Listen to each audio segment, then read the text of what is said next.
Olá, sou Átila Lima, repórter do Campus Online. A primeira edição do Campus Café vai falar sobre o cenário atual na política.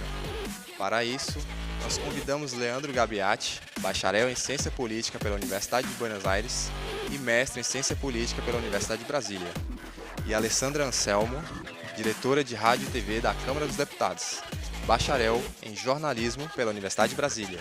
Sejam bem-vindos, obrigado pela presença de vocês aqui no Campus Café. E a primeira pergunta é: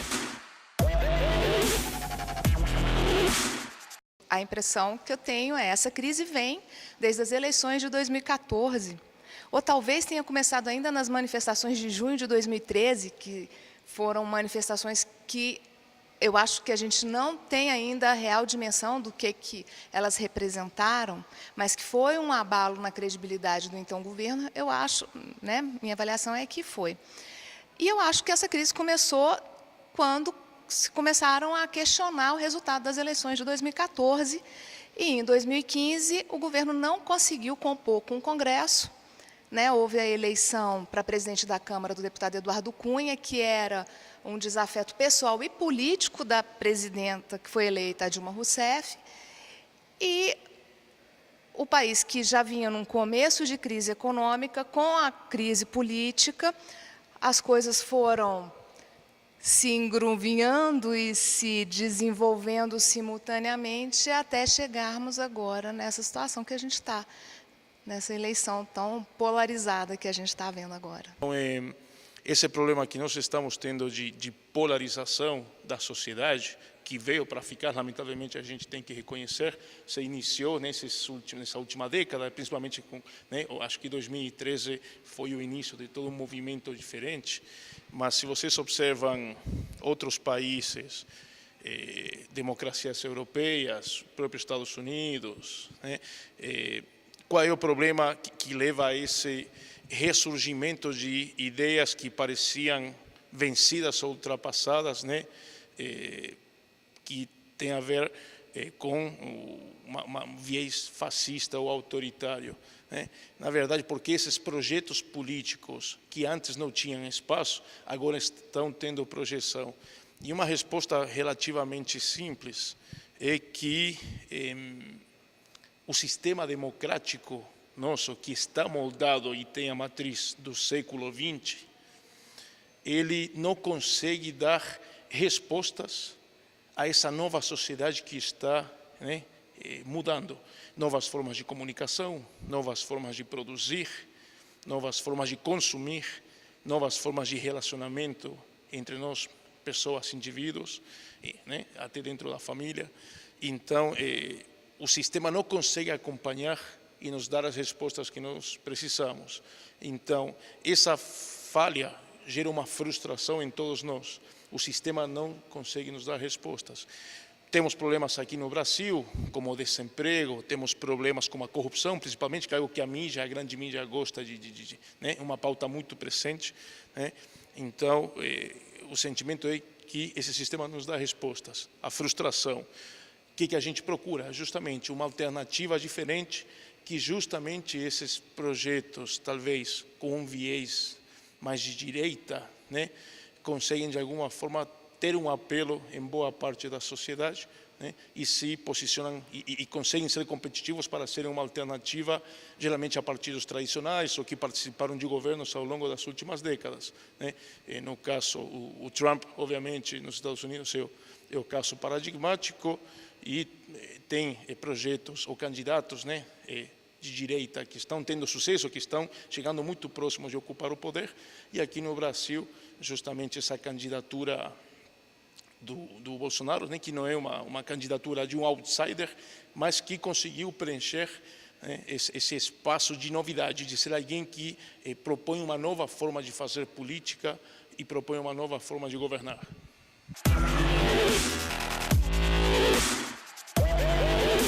Participação na política, acho que é a essência da política, né?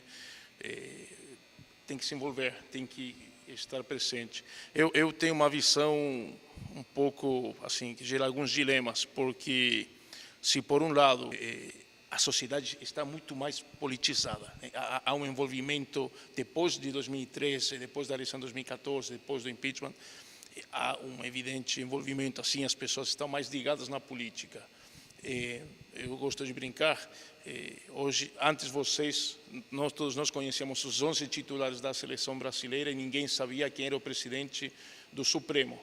Hoje em dia todo mundo sabe os 11 titulares do Supremo e ninguém sabe mais, tirando o Neymar, ninguém sabe mais quem é titular na seleção brasileira. Isso aí marca um pouco, né, como é que a política, e não só a política, o papel que o judiciário está tendo dentro da República, nos três poderes, né, como que as coisas estão mudando.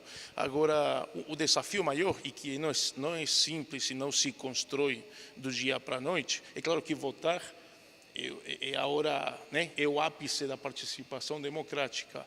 O problema é que nós, como sociedade, votamos e viramos as costas. E, em vez de participar e nos envolver em movimentos, ou em partidos, ou em organizações políticas, viramos as costas e o que fazemos é unicamente cobrar. A política, lamentavelmente, tem um custo maior, tem que se envolver mais. Então, acho que nós ainda estamos num estágio, aliás, não só o Brasil, a América Latina como um todo, você observa que o envolvimento dos cidadãos na participação política ou na participação em organizações comunitárias, que é a base da política, ela não acontece.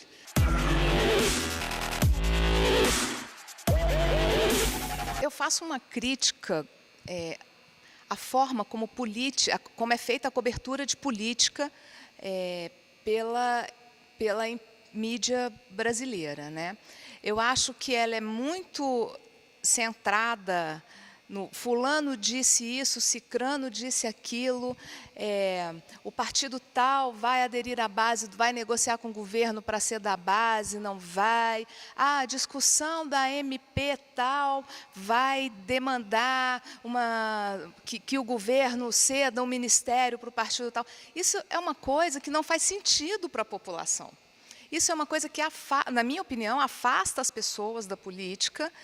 E elas começam a pensar que isso é outro mundo, que é um mundo do qual elas não fazem parte e que não faz sentido para elas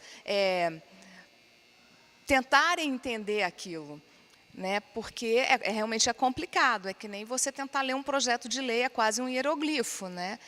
Então, eu acho que o papel do jornalista seria traduzir isso numa linguagem que fosse que despertasse a atenção das pessoas e o interesse das pessoas.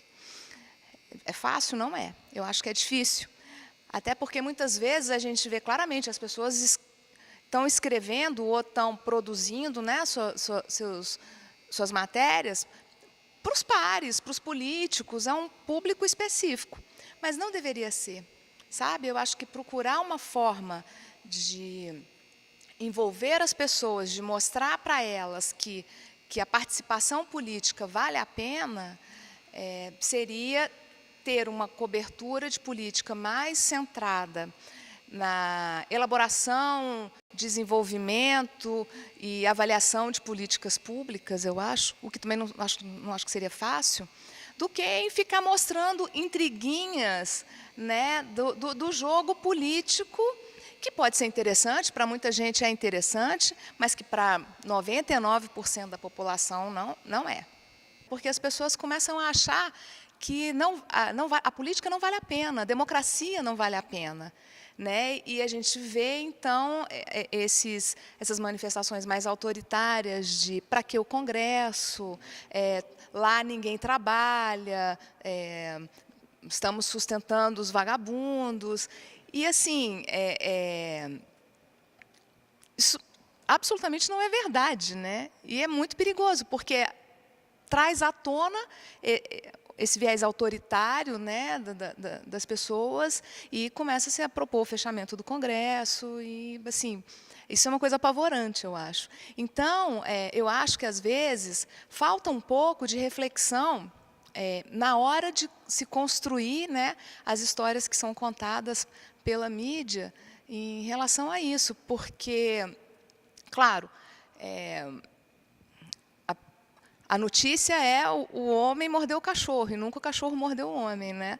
Mas a gente não pode fazer a coisa de uma forma que parece que está jogando tudo no mesmo, né, na mesma vala comum, todo mundo é corrupto, todo mundo é bandido, porque isso, além de trazer uma desesperança muito grande para as pessoas e uma generalização de que nada presta, ninguém presta, vamos fechar, melhor uma ditadura, né, é muito perigoso, né?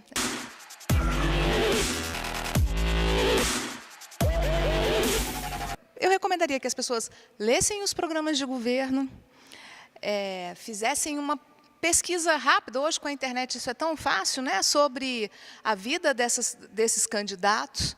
Né, eu tenho certeza que vão achar coisas boas e coisas ruins de todos. Então, eu recomendo que as pessoas pesquisem, façam um trabalho sério, pessoal, entendeu? Assim, eu acho que não dá para a gente... fulano está dizendo para votar em cicrano, porque ele é bom, não sei o que. Vê lá, vê quem... Né, o que você acredita, aquela pessoa defende o que você acredita, porque eu acho que isso é importante. Né? Assim, faz a sua busca pessoal para tentar achar esse candidato. Desafios que a gente tem, mas afortunadamente temos uma democracia, esperemos que ela continue tão firme, tão sólida quanto ela é até hoje. E, bom, aproveitar esse domingo, essa votação, curtir, né? A gente ir lá, apertar os botãozinhos, poder escolher, que é um ato que é importante, nos empodera nesse determinado momento. É claro, não é só, a política não é só votar, tem outras coisas, mas é um ato importante. Então, boa eleição para todo mundo, boa escolha, votem com consciência, votemos com consciência e esperemos que 2019, né, esse novo governo que chega aí, apesar de todos os desafios que tem, seja o governo que for, né, tem muitos desafios e todos temos que estar de alguma forma apoiando para que o Brasil consiga avançar e sair e superar todos esses problemas que temos, são muitos, mas que a sociedade certamente, né, conseguirá enxergar e avançar para um caminho melhor, para um futuro melhor, que é o que todo mundo quer. Agradeço a vocês por terem aceitado o convite, pela presença, pela paciência em ter respondido as perguntas. E o Campus Café fica por aqui. Acompanhe mais sobre eleições e outros assuntos sobre a UNB nas nossas redes sociais.